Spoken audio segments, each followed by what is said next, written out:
would you do it differently? I'd have a tremendous team of people here. They don't have any people here. The people are all, I was in North Carolina yesterday. I was in Georgia. And Georgia's different. You have a good governor. He's doing a very good job. But North Carolina is a disaster. And it was also hit very hard. But they don't have the people. And they're complaining there's no people around to help. That was a horrific storm, much worse. And, you know, it's late in the season. You wouldn't think a thing like that could happen. You look at Georgia and Alabama and Tennessee and South Carolina and Florida. It's amazing. This has been an amazing period of time, but the response has been very weak, unbelievably weak. Nobody's ever seen such a weak response.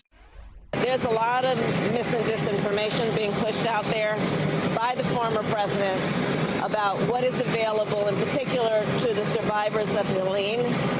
And first of all, it's extraordinarily irresponsible. It's about him. It's not about you.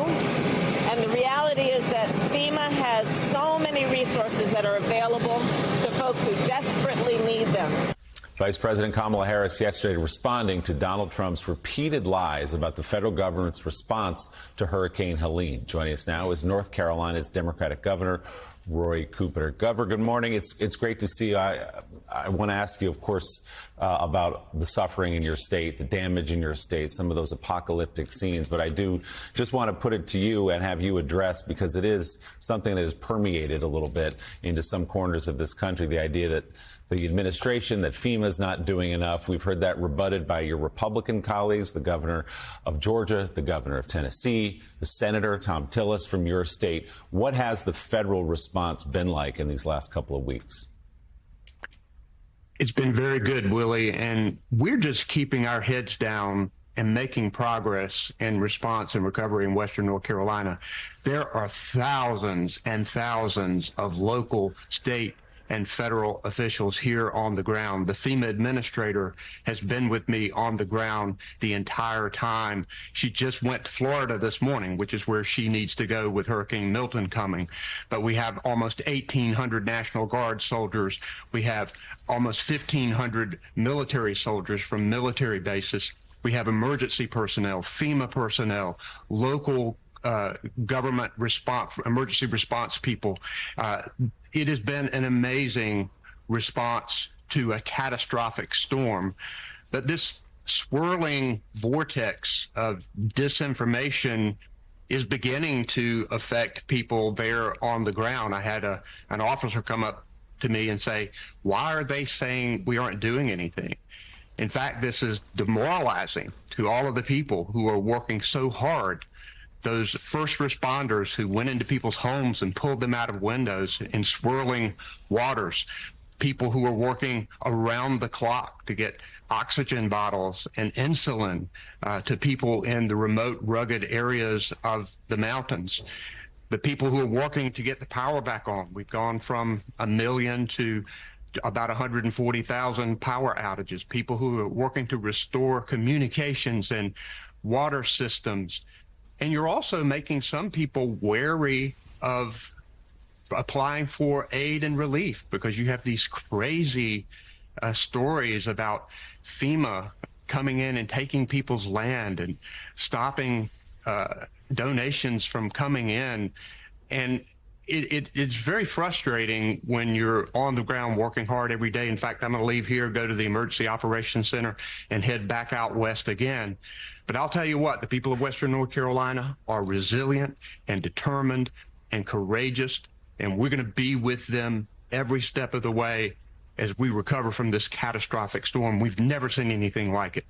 Yeah, the lies are shameful, and I'm sorry you have to take even a minute of your day to address them here, but it is important to get the truth out there. So, Governor, let's talk about the people. As you've been speaking even here this morning, we're seeing these scenes that just take your breath away, frankly. Do you feel like you all have now been able to reach the places that seemed unreachable in many ways, at least by road? We saw helicopters, of course, some people bring aid in by horseback. Do you feel like you've gotten to all the places you need to go to begin this recovery? It has been a massive response, and we believe that the places have been covered. But when you go to the North Carolina mountains, even before this storm on a beautiful sunny day, there are rugged areas that are difficult to get to even when things are good. And so there are still roads being cut into areas. That's one of the reasons why we brought in National Guard, military, Department of Transportation people to open those roads and to provide relief in those areas. We are still conducting search and rescue in many of these remote areas. Most of the counties have cleared unaccounted for people, but we know it's critical to continue search and rescue to find people who may have died or find people who still potentially may need help. Governor, speaking of the Western Mountains of North Carolina, I was speaking to members of my family who live up there. They finally got a cell system yesterday, and I contacted them actually. But the scope of damage that they described was incredible to me. Roads out, bridges out, no effective means of transportation to get one place to another because of the damage that's been done. So the scope of the damage, how is it possible for you to keep getting more and more supplies, food, clothing, water into these places? What's the degree of difficulty in doing that?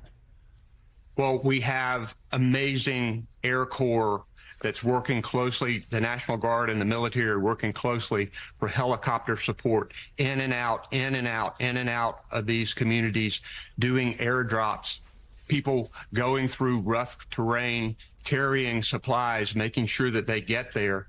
And in a lot of Western North Carolina, there has been success in getting the power back on, in getting communications back up, in getting water systems fixed. But we know that we have so much more to do because of the massive devastation. When you're in the mountains, it's very difficult to make repairs on these roads. So we brought in the U.S. Army Corps of Engineers, and we brought in specialists from all over the country to help us get back on track here. We also know that as we recover and rebuild, we have to be smart about it. We now know what climate change is causing in this world. We know the weather, the intensity of it. Water went where it has never gone before. So as Western North Carolina rebuilds, and it will, we need to make sure we are more resilient. We need to make sure that we are stronger and that we are preparing for this kind of weather event, in addition to taking steps to move to clean energy and to make sure that we lead the way in the world in fighting climate change. Glad at least you're getting the help you need. So much heroic work, as you say, that we've witnessed over these last many days, from first responders, from National Guard, Army Corps of Engineers, and on down the line. And know you'll need that going forward. We send our best to you and your state Democratic Governor, Roy Cooper of North Carolina. Governor, thanks so much. Thank you.